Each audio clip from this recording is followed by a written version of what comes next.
Good day and welcome back to my channel. I'm Lawrence DeMetrius, your host. And in this video, we'll be looking at the Book of Enoch 1, an intimate review part 2, 10 points of interest by yours truly, Lawrence DeMetrius. It is one of many intimate reviews at your access at my website, lawrencedemetrius.com. There you can also enjoy original praise and worship music for your spiritual enrichment. Again, that's lawrencedemetrius.com. Go and visit today. I'm sure you'll find something to your liking. But right now, we're going to jump into this review. There are 10 points of interest that especially caught my attention in this intimate review of Enoch 1, the Ethiopian Book of Enoch. Point 1 is the reinstating of direct prayer to Yahweh by the children of earth. Sometime after sin infected their consciousness, the children of earth relied on certain of Yahweh's heavenly children or angelic beings to petition him on their behalf. We see that at Enoch chapter 9.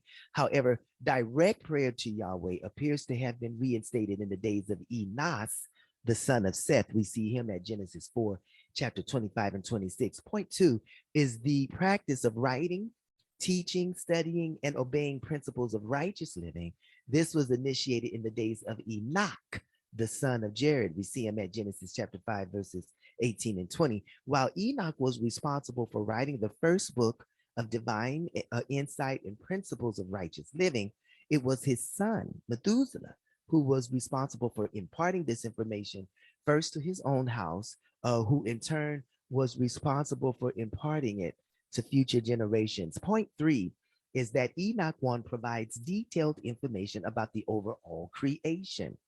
One, it gives insight about the celestial bodies and how they function to create time and seasons that benefit the inhabitants of the earth. Two, it gives insight about the 7 heavenly realms above the earth, which are occupied by angels or the children of heaven. And 3, it gives insight about the 4-level realm of Sheol located beneath the earth, which temporarily houses the spirits of mortals who have officially transitioned to immortality. Point 4 is that it reveals the real reasons why Yahweh sent the great flood, which will be the same reasons for the second and final judgment. Per Enoch, the second judgment will ultimately manifest as an eternal flame into which spirits of both heavenly and earthly children will be cast due to their defiance of Yahweh, his directives, and his elect. Point 5 is that it speaks of the nature of the children of heaven or angelic beings. It gives insight about their purpose, functions, and interaction with the children of earth. Point 6 is that it speaks of the workings of the children of heaven who left or were expelled from their heavenly estates due to their violations of divine order. Their violations were so hurtful to the children of earth that they will never be forgiven of Yahweh for committing them. Point 7 is that it gives information about sin, what it is, how it came to exist in the earth realm, and how it became such a powerful influence in the consciousness of the children of earth. Point 8 is that it provides prophecies concerning major world events that were fulfilled, are being fulfilled, or will be fulfilled. Enoch foresaw all the major prophetic world events noted in the Old and New Testaments of the Holy Bible. Point 9 is that Enoch 1 is the oldest document that supports the information provisioned in the epitome known as the Holy Bible. Now, by definition, an epitome is a person or thing that is typical of or possesses to a high degree the features of a whole class.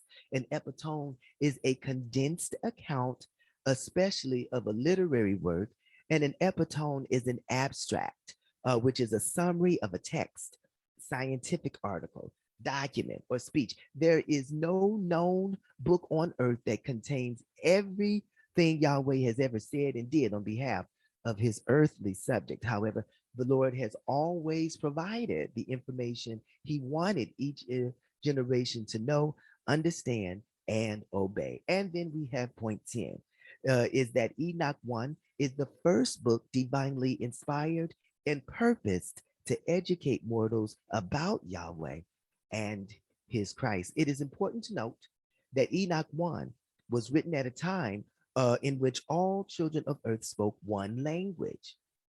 It was written in a time when there was no regard to nationality, ethnicity, or physical attributes. Moses reiterates this in his account of the Tower of Babel, and we can read about that at Genesis chapter 11. Apostle Paul also reiterates this in his speech at Mars Hill in Ephesus.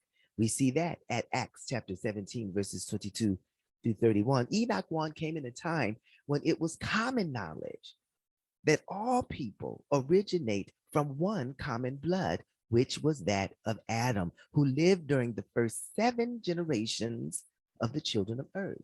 Enoch was born in the 7th generation from Adam. Adam, who was the first mortal son of God, lived until Lamech, Enoch's grandson, was 56 years old.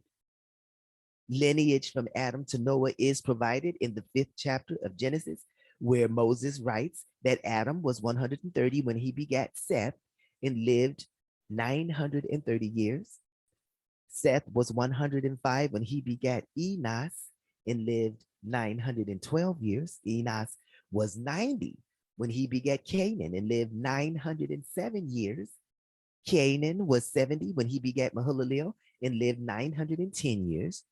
Mahalalel was 65 when he begat Jared and lived 895 years. Jared was 162 when he begat Enoch and lived 962 years. Enoch was 65 when he begat Methuselah and was translated to immortality without a mortal death when he was 365 years old. Methuselah was 187 when he begat Lamech and lived 969 years, the oldest mortal lifetime recorded. Lamech was 182 when he begat Noah and lived 777 years. And Noah was 500 when he begat Shem, Ham, and Japheth and lived 955 years, as noted by Moses in Genesis chapter 9, verse 29. If Enoch 1, the Ethiopian book of Enoch, is accurate, then it is the first book of its kind. In fact, it was the first book written as use of pen and paper was not purposed for the children of earth. Per Enoch, such divine writings became necessary because evil spirits would later inspire books that would promote principles of unrighteousness. Generations born before and after the great flood were advised of Yahweh's principles per the writings of Enoch. Although Lucifer has deceived all nations with man-made religions and traditions, the divine word of wisdom that commenced with Enoch 1 is completely affirmed by the message and finished work of Jesus Christ and his original apostles. Therefore, all nations stand before Yahweh without excuse as to why any should perish other than the choice to do so.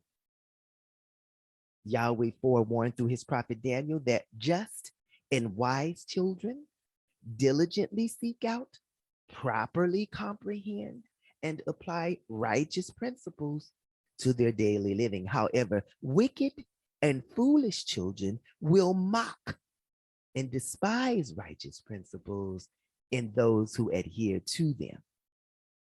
Enoch likens the word of the Lord to satisfying food to those who have a taste for it. And there you have it. That is part 2 of the Book of Enoch 1, an intimate review. Part 2, again, you can enjoy this and many more interviews at lawrencedemetrius.com, where there's also a lot of great music for you to enjoy.